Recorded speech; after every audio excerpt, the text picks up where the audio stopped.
Great to meet you. I want to begin our journey before we get into your world of writing and Sure, journalism Joe. by asking you this. 6 years ago, this pandemic changed the world, changed our lives.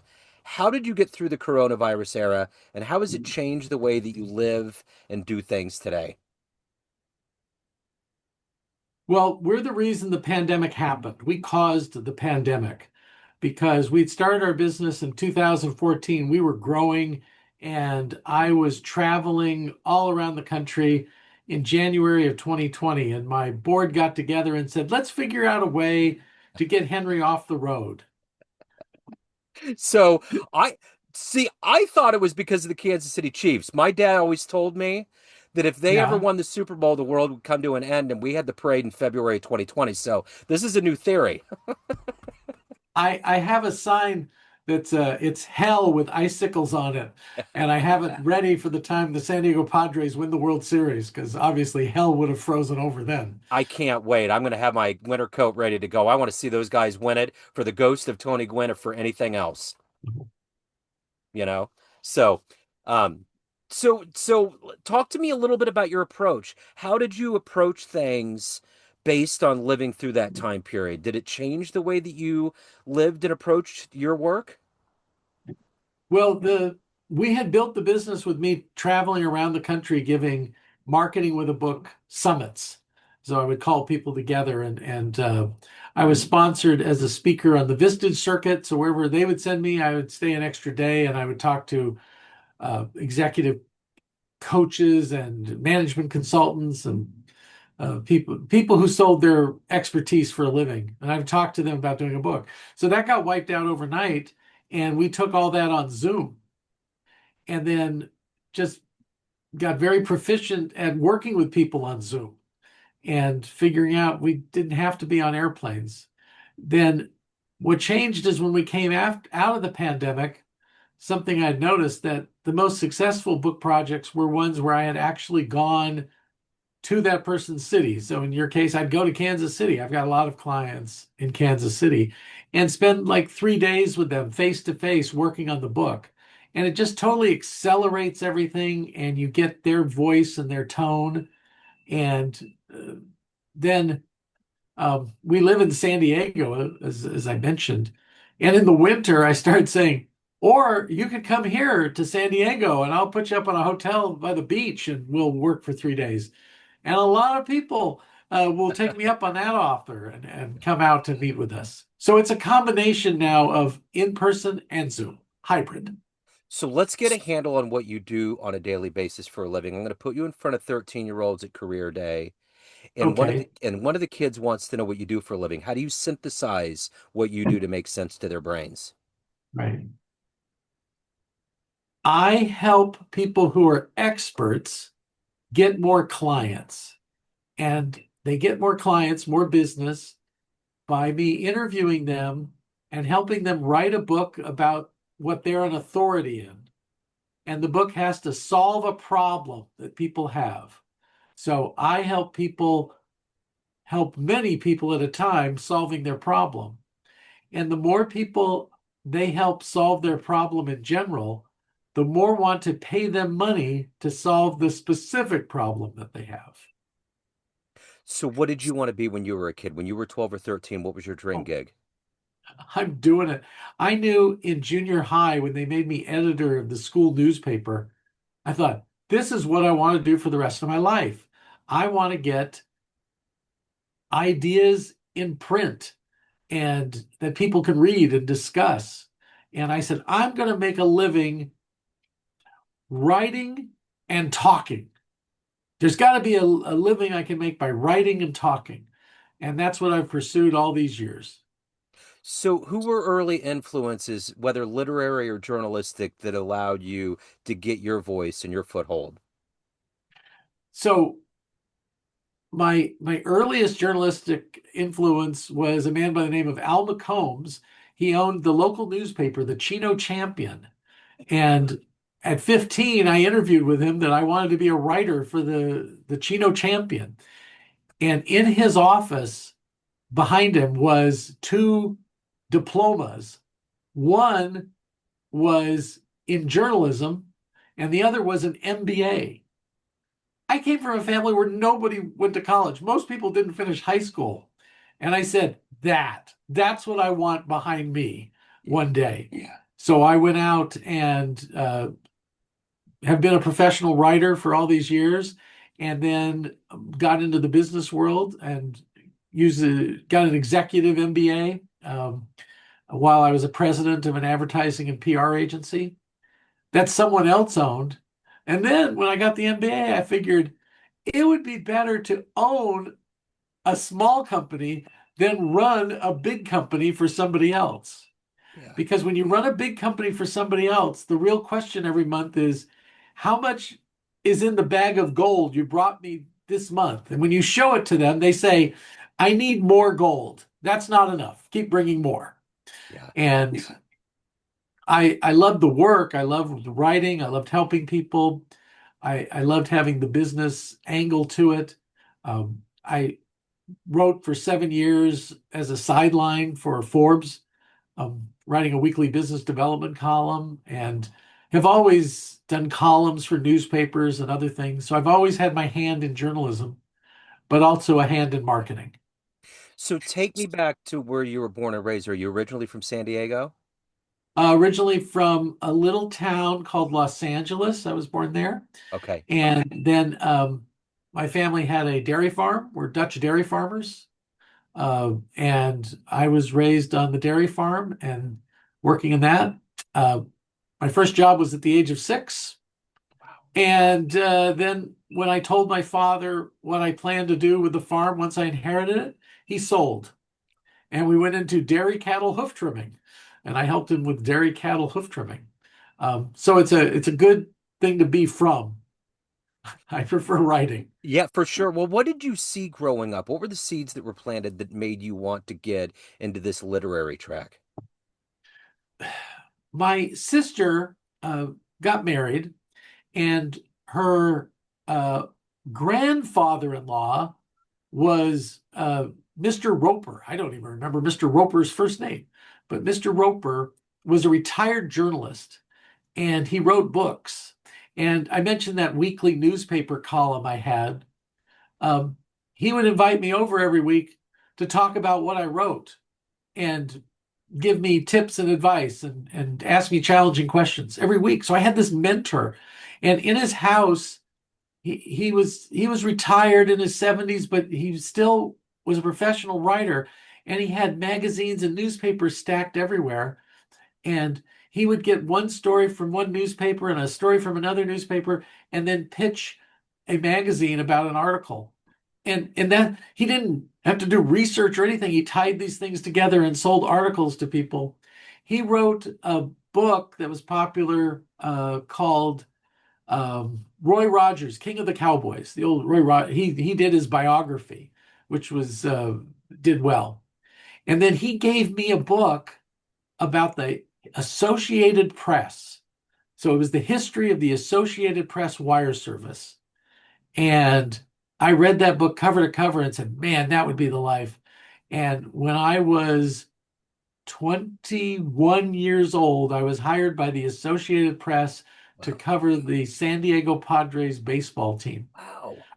Now, we used to say you can't spell cheap without the letters AP. I was paid I was paid below minimum wage, but I was in the big leagues. I made the show. I was writing every night, and I had to file 2 stories every night. And so Grandpa Roper leading me to this, and the AP just taught that you had to write fast Yeah. because we were in competition with United Press International on Hmm. who could get the stories out first. And they have people in New York who count how many times they use an AP story, how many times they would use a UPI story. And so you had to write fast and with fireworks going off and all kinds of things. So it helped me become a very fast writer. I remember getting a job as an intern with a country station in Kansas City called 61 Country, and they did pre and post game production for the Royals, and I felt like my dream came true. I used to walk out of the building where everybody would get autographs and would go up there and see that world. And I remember during that time talking to a couple of the old Major League Baseball players. It was Steve Rinko and Al Fitzmaurice, and I remember I said, What was one of the teams, one of the cities that was hard for you to play in? And they always said San Diego because everybody was hungover. Well, I when I later I became a marketing consultant to the team, and I got to meet people like Randy Jones, their left little diminutive left-hander who won the Cy Young Award, and he was famous for pitching a quick game, Yeah. under 2 hours. And I said, Randy, I loved to go to your games when I was in college because we'd get a sandwich, we'd watch you pitch, and we could be back doing studies at 9 p.m. Yes. And he said, yeah, we could be back in the bar by 9 p.m. There you go. So was that during the time when Gwen was playing? Did you watch him a lot? Oh yeah, I let's see. I covered the team from 79 to 82, and then I worked for the team from 82 to 84. So Gwyn came up, and then I did subsequent things with the San Diego Hall of Champions and other things. So Tony and I crossed paths several times. He was a His great guy, great Oh, guy. I've always heard that, and his stats were crazy. The amount of times that he hit the ball, even if it wasn't like a base hit, he didn't strike out much. He was a freak of nature at the plate. There was a stretch of 162 games where he hit over 400. He Just it crossed over 2 seasons.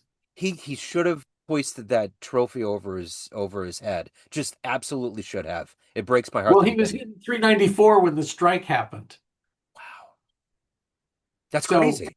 and he was on a streak. So yeah, he could have been the new Ted Williams. Yeah, absolutely I would got have. to meet Ted Williams when I did that sports museum. I got to hold Ted Williams' bat from 1941, Wow. where he hit. Yeah, I had to wear gloves and all that kind of thing, Oh yeah, yeah, curator gloves. But it was wild to have him in that room. yeah. That's He amazing. would say, "Do you smell the smoke?" I said, "What? The smoke that came off that bat when it hit the ball."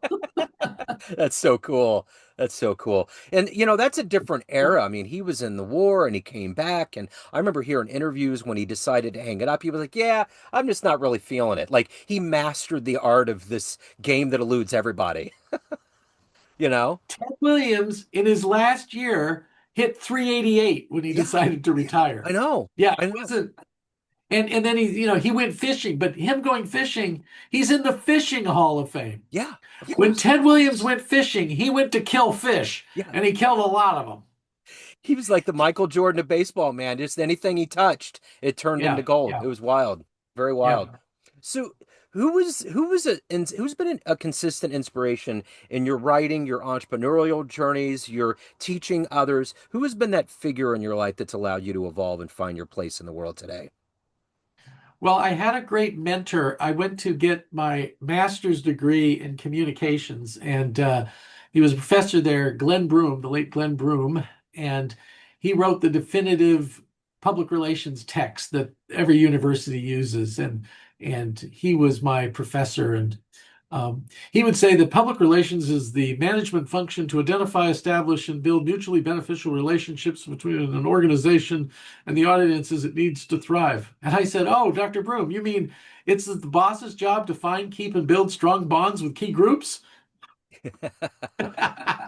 And he put that in the book Wow. because practice. So he was my mentor or my master's degree. Actually, he kicked me out of the master's program. He called me his best dropout, but he said, Henry, we've taught you everything you need to know about communications. You're going to be running organizations one day. You need to learn finance, accounting, HR, law. So they kicked me over to the business school where I got my MBA. And I did wind up running companies and needing all those things.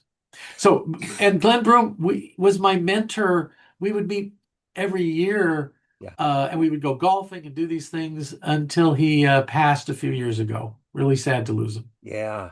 It's interesting. You mentioned Ted Williams and other figures that you've interviewed, but what was one of the people that you've interviewed in your career that maybe was one of the most difficult, yet you grew the most when you look back on it? Oh. Um, I was involved with an organization that raises money for challenged athletes, and Robin Williams was good enough to come in and help us and be a spokesperson. And um, there was this one event, and it was going to be a triathlon, and it's early morning. I'm assigned, and I'm just hanging back about 10 feet from Robin Williams. And I go, Mr. Williams, I got to tell you, I'm not a stalker. I'm the PR person assigned to you. He says, it's all good. It's all good. Yeah, I mean, we'll just do this. And whenever whenever he had to be a spokesperson, he turned it on. He was great. He was doing all these things. And then when that was done, he was like, help me get my family set up, get some food, get, secure somewhere and do that. Um, he could do either aspect, and he gave each one 100%. Yeah. And that was great to see, Yeah. because a lot of times we can, give everything to business and then nothing for our family, and that's not right. We need to make time, and that has to be important on both aspects.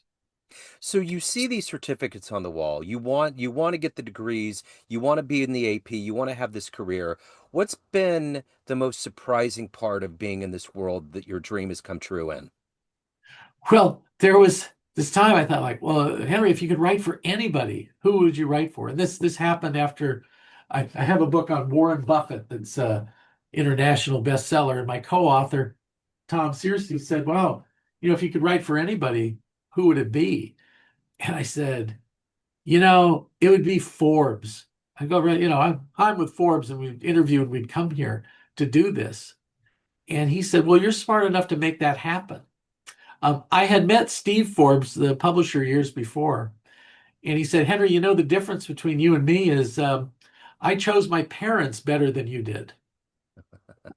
So, it took me, I think, 5 different attempts to get through to Forbes and have them say, okay, there's no position here for you. There's nothing we're going to do. But if you want to send me some articles, I'll take a look. That was on a Friday afternoon. On Monday morning, he had 4 columns on his desk. And he said, okay, we'll start you this week. And then I was a volunteer. And then they fired all the volunteers and they offered me a contract. And I did that for 7 years, column a week. That's a pretty steady drumbeat. Yeah. Now I'm with the California Business Journal, and I do probably something every other week. Cut back. Yeah, for sure. So if you could put a journalistic hat on right now and you could Okay. meet and interview anybody alive on the planet right now, who fascinates you? Who would you love to interview and meet? What a wonderful question. Um, it would be Warren Buffett, because I wrote the book on Warren Buffett, but he was undergoing treatments for prostate cancer at the time. So I wasn't able to interview him. I interviewed many of the people who worked for him, the CEO of Dairy Queen and the CEO of World Book, and the leaders at Burlington Northern Santa Fe and See's Candy and the Pampered Chef. So I got to interview, one step removed. I would hear him speak and Charlie Munger speak, but that one-on-one.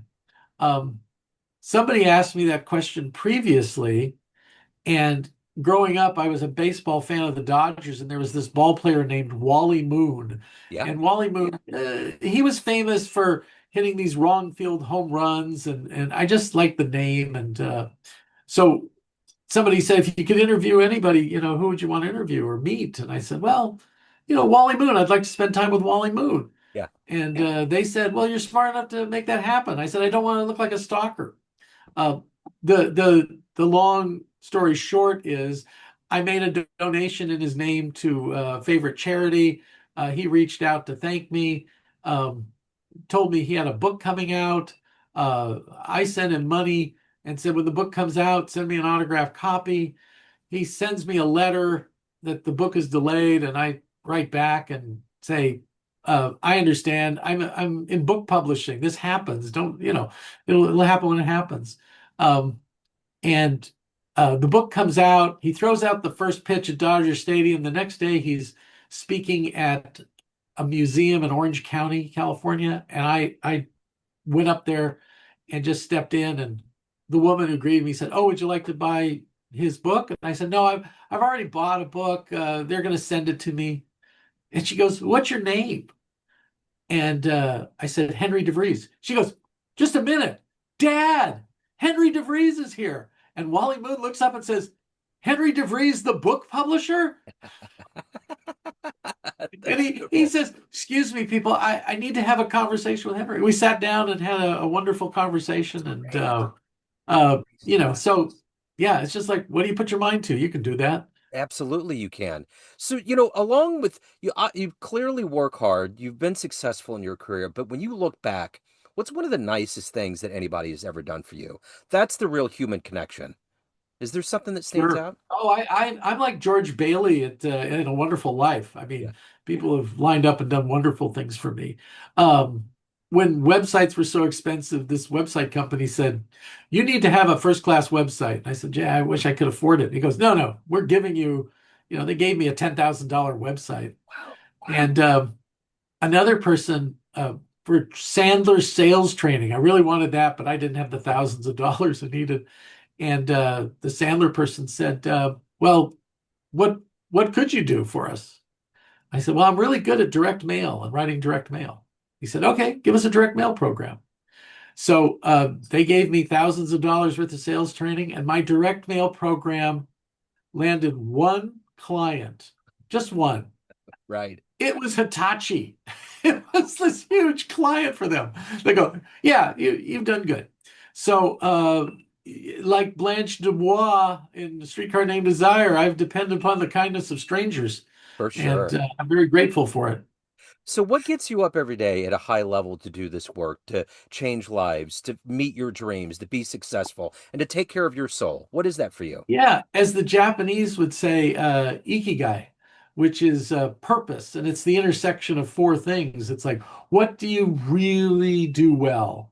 And with no undue modesty, I'm a great writer. Yeah. And I love it.